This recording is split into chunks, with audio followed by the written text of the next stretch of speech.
Welcome sa DRS 2.0. Fresh at nagbabagang happenings bang hanap mo? Mga padabarkads man yan o mga trending topics? Pwes, sagutin natin yan. Kaya naman isubscribe nyo na ang ating channel para sa mga nagbabagang balita everyday. So, ayan, welcome back again sa ating YouTube channel mga Kadabarkads. And for today's video, ang pag-uusapan natin ay tungkol sa mga importanteng ganap sa loob at sa labas ng Itbulaga. So, since Friday ngayon mga Kadabarkads, may nagbabalik po sa Itbulaga. Walang iba kundi po si Raven Angeles. Kasama niya sa opening number si Raisa Madison and syempre si Karen Aistrup na kung saan talaga naman pong nagpaindak sa mga studio audience dito sa Itbulaga at maging si Bossing Vic Soto na pasayaw at may entry din siya mga Kadabarkads na siyang kinagiliwan po ng mga viewers. Samantalang congratulations naman kay Jerome Ibardome mga Kadabarkads for another award. Award ito ni Jerome Ibardome sa panggagaya niya po dito kay Elvis Presley and syempre the magnetic icon. Mula po ito kay Eleanor Habal Robleza.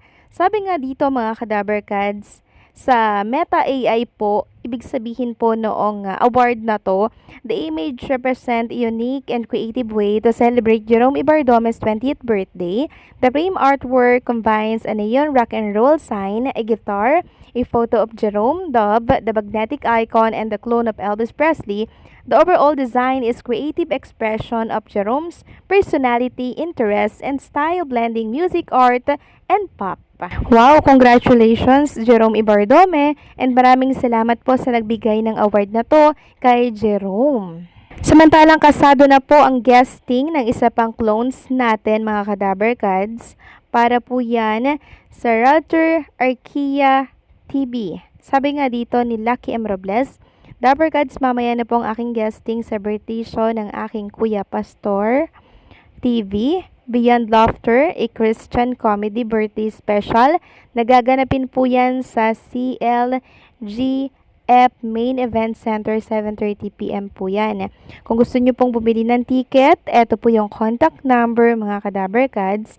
And for the benefit of Project Hagay Faith Life South Church Lot.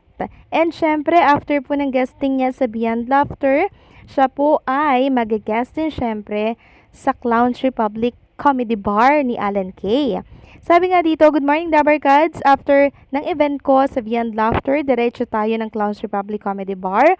Magpe-perform po kami ng aking sis Beyonce, Lucky Charmaine Algario, kapatid JR John Shell Dezena, and syempre Bunso Matt Ruel Carino. See you there Dabarkads. And thank you so much po Ma'am Alan and Sir Paul Kilantang sa opportunity po.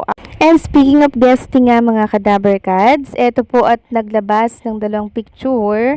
Si Ramon RJ Jacinto, picture nila Roel, and syempre kasama po si Jerome Ibardome. Sabi dito ni Sir Ramon Jacinto, RJ, Jerome, and Roel, after the Legend Show, coincidentally and wearing red shirt. Did you enjoy the show?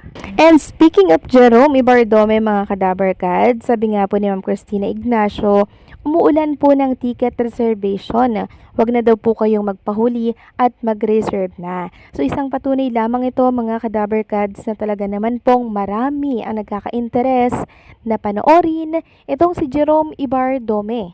Isang patunay na talagang the magnetic icon ang isang Jerome Ibardome na clone po ni Elvis Presley. Samantalang, happy birthday naman po kay JRM Asto na handler po nitong si Jean Jordan Abina. At the same time, special sa kanyang puso. Sabi nga po ni Jean Jordan, happy birthday sa aking best friend, mortal enemy, kamaritisan, spokesperson, manager, handler, PA, secretary at higit sa lahat, yan ang boyfriend ko. Love you always. Grabe no? Parang full package na mga Kadabarkads. Full package na itong si JRM Asto.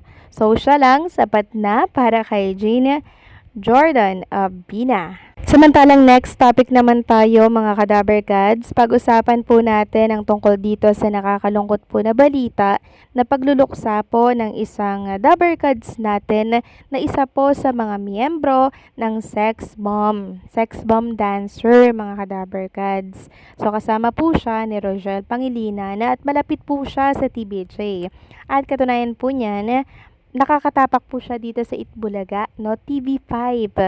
Walang iba kundi po siya ay si Sandy Tolentino. Kanina nga po nagbahagi po siya ng post sa kanyang Facebook account. Nagpapakita po ng pagluluksa po at pakikiramay dahil sa pagpanaw ng napaka-importanteng taong naging katwang niya po sa kanyang buhay, sa kanya pong journey sa pagsasayaw mga ka-Dabarkads. Sabi nga po ni Sandy Tolentino, Tita Ana. Si Tita Ana po kasi, yan po yung choreographer ata nung Wawawin. So, nagtrabaho din po si Sandy Tolentino sa Wawawin at ang humahawak po sa kanya at nagtuturo ng dance ay si Tita Ana po, Ana Feliciano. Sabi niya dito, isa ka po sa kasama sa journey ko nung naging bukang liwayway ako sa Wawawili, TV5 and Wawawin Gemmy 7. Ikaw ang dahilan kaya laging maganda ang performance ko tuwing lalabas ako sa opening and jackpot portion po.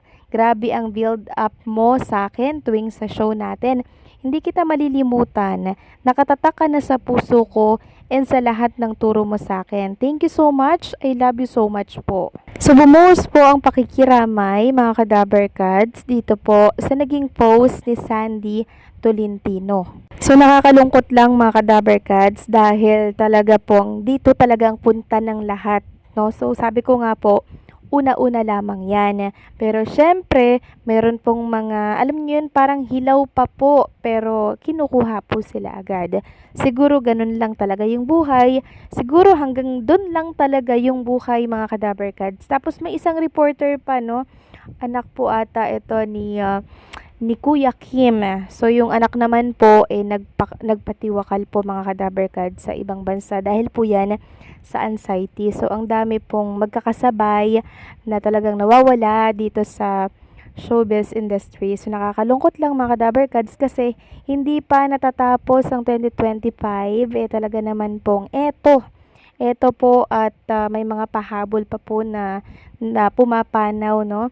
Dito po sa showbiz industry at talaga naman pong mga kilala po dito po sa mundo ng showbiz. So, hindi umabot ng Pasko mga ka-Dabarkads, no? So, ang Dabarkads at kami ay nakikiramay, Sandy Tolentino. Alam ko kung gaano kahalaga si Ma'am Ana Feliciano sa naging journey mo at alam ko naman na malaki ang naitulong niya sa'yo. Muli kaming mga Dabarkads ay nakikiramay at nakikidalamhati sa pagkawala po ni Ma'am Ana Feliciano.